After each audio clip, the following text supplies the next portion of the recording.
Hi friends, मुठ्ठल Joshi. या व्हिडिओमध्ये आपण आरोग्य सेवेत 50% जी निवड आहे ती विद्यार्थ्यांना मिळालेल्या गुणानुसार म्हणजे मेरिटनुसार विद्यार्थ्यांची निवड करावी अशी मागणी विद्यार्थ्यांनी केलेली आहे.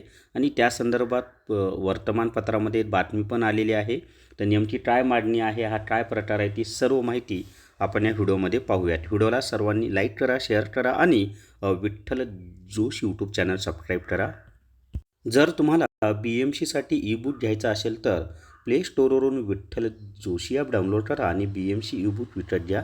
संपूर्ण सिलेबस या ई-बुकमधून तुमचा कव्हर होऊन जाईल. तर या ठिकाणी पहा, टायटलच दिलेलं आहे, आरोग्य सेवक पदाची निवड गुणवत्ता यादीनुसार करण्याची विद्यार्थ्यांची मागणी. जिल्हा परिषद प्रशासनाच्या मनमानी कारभाराचा बसतोय फटका. त्याच्या पुढे पहा आता, जिल्हा परिषदेअंतर्गत भरती केल्या जाणाऱ्या आरोग्य सेवक 50% पदाची निवड गुणवत्ता यादीनुसार करण्यात यावी अशी मागणी विद्यार्थ्यांतून केली जात आहे. ही भरती प्रक्रिया शासनाच्या जाहिरातीतील नमूद दिनांक 4 मे 2022 तसेच दिनांक 15 मे 2023च्या परिपत्रकाप्रमाणे करण्याची मागणीही गुणवत्ताधारक विद्यार्थ्यांनी एका प्रसिद्धी पत्रकान्वये केली आहे. राज्यात जिल्हा परिषदेअंतर्गत आरोग्य सेवक 50% या पदासाठी IBPS मार्फत परीक्षा घेण्यात आली होती. या परीक्षेचा निकाल नुकताच घोषित झाला असून विद्यार्थ्यांना कागदपत्र पडताळणीसाठी बोलावण्याची प्रक्रिया चालू आहे. यामध्ये पदभरतीच्या यापूर्वी काढण्यात आलेल्या जाहिरातीत कुठेही उल्लेख नसलेल्या दिनांक 5 एप्रिल 2003च्या सेवाप्रवेश नियमाचा वापर करून विद्यार्थ्यांना कागदपत्र पडताळणीसाठी बोलावण्यात येत आहे. ही बाब अत्यंत चुकीची असून त्यामुळे गुणवत्ताधारक विद्यार्थ्यांवर अन्याय होतो, ते या सेवेपासून वंचित राहण्याची शक्यता निर्माण झाली आहे. हीच बाब गुणवत्ताधारक विद्यार्थी वेगवेगळ्या मार्गाने प्रशासनाच्या निदर्शनास आणून देण्याचा प्रयत्न करत आहेत. मात्र दुर्दैवाने प्रशासन या विद्यार्थ्यांच्या न्याय मागणीकडे हेतुतः डोळेझाक करताना दिसत आहे. प्रशासनाच्या या भूमिकेमुळे अनेक गुणवत्ताधारक विद्यार्थ्यांचे भवितव्य अंधकारमय होण्याची भीती निर्माण झाली आहे. गुणवत्ताधारक विद्यार्थी नियमाप्रमाणे या पदांची भरती करण्यात यावी अशी अपेक्षा बाळगून आहेत.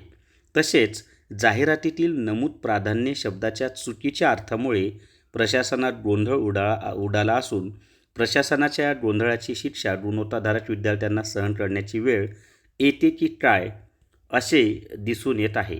स्पर्धा परीक्षेत प्राधान्य शब्दाचा अर्थ असा आहे की अन्य बाबी गुणात्मक आणि संख्यात्मकदृष्ट्या समान असतील तर अतिरिक्त पात्रता असलेल्या उमेदवारांना प्राधान्य दिले जाईल, असे सर्वोच्च न्यायालयाचे मत आहे. सर्वोच्च न्यायालयाने स्पष्ट केले आहे की नियुक्त्यांमध्ये अनुसरून करण्यात येणारे प्राधान्याचे नियम आरक्षणाचे नाहीत आणि याचा अर्थ फक्त असा आहे की गुणवत्ता आधारित 2 उमेदवारांमध्ये सर्व गोष्टी समान असतील तर उच्च पात्रता असलेल्या उमेदवाराला प्राधान्य दिले जाईल. मात्र या ठिकाणी सर्वोच्च न्यायालयाच्या या निकालाकडेच जिल्हा परिषद प्रशासन डोळेझाक करत असल्याचे दिसत आहे.